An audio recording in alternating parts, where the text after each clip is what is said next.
নমস্কার বন্ধুরা, স্নেহার এসএল ও জীবন কথা চ্যানেলে আপনাদের অনেক স্বাগত। আশা করি আপনারা খুবই ভালো আছেন। আজকে আমি আপনাদের সবথেকে কম সময়ের মধ্যে সবথেকে সুস্বাদুভাবে কিভাবে মাশরুম রান্না করতে পারেন তা প্রথম থেকে শেষ অবধি দেখাবো। আশা করি আপনাদের খুবই ভালো লাগবে। চলুন শুরু করা যাক রেসিপিটি।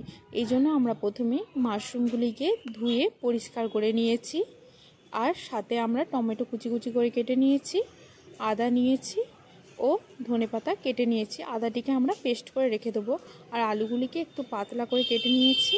এরপর আলুগুলিকে আমরা নুন হলুদ দিয়ে খুব ভালোভাবে ভেজে নেব। এরপর আমরা মাশরুমটিকে নুন হলুদ মাখিয়ে রেখে দিব কিছু সময়ের জন্য। তারপর এটিকে আমরা জল নিগড়ে নেব, তাতে মাশরুমের এক্সট্রা জলটাও বেরিয়ে যায়, তার সাথে সাথে মাশরুমটা নরম হয় এবং এর মধ্যে কোনো জীবাণু থাকলে সেগুলো নষ্ট হয়ে যায়। এরপর আমরা মাশরুমটিকে আবার তেল দিয়ে ভেজে নেব।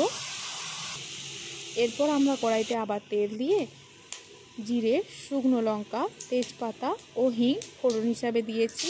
তারপর আমরা 1 থেকে 2 মিনিট পর আদা ও টমেটো কুচিটি দিয়েছি। এবার এগুলিকে ভেজে নেব। জিরে গুঁড়ো, ধনে গুঁড়ো, লঙ্কা গুঁড়ো, হলুদ ও নুন পরিমাণ মতো নিয়েছি। জল দিয়ে গুলে আমরা ওর মধ্যে দিয়ে দিয়েছি। এবার মশলাটিকে কষিয়ে আলুগুলিকে দিয়ে দিয়েছি।